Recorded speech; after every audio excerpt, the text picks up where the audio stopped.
जय श्री राम। आपको मतलब ये माता पार्वती ये महादेव जी से पूछ रहे हैं, भगवान राम की कथा सुनने के लिए कह रहे हैं और विनती कर रहे हैं। बाकी अब शुरू करते हैं आगे। पुनि प्रभु कह सोदत बखानी, जय वे ज्ञान मगन पुनि ज्ञानी। भक्ति ज्ञान विज्ञान विरागा, पुनि सब गणों सहित विभागा।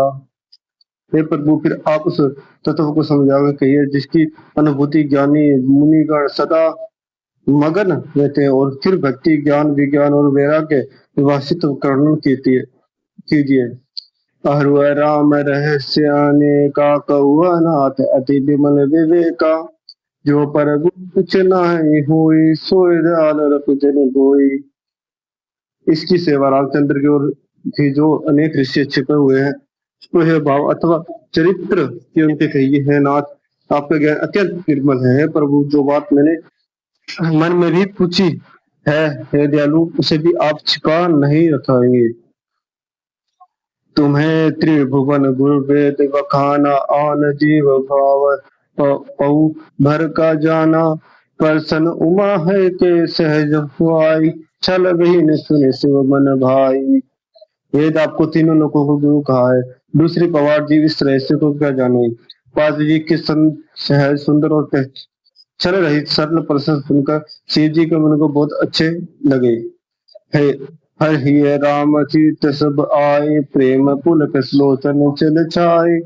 श्री रघुनाथ रिपुर आवा, परमानंद अवित सुख पावा।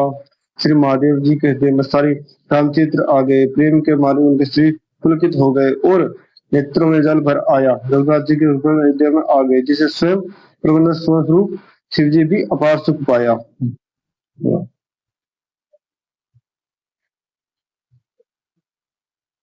मगन ध्यान रस दंड, जोग मुनि मन बाहर कीना। रघुपति चरित महेश बहिष्ठ वर्ण लीना। शिव जी तो घड़ी तक के ध्यान रस अंत में डूब रहे, फिर भी उनके मन में बाहर खींचा और तब वे प्रसन्न होकर चित्त वर्णन करने लगे। जुठ सत्य जाई मनु जाने, जिम भुजग बिनु राज पहचाने।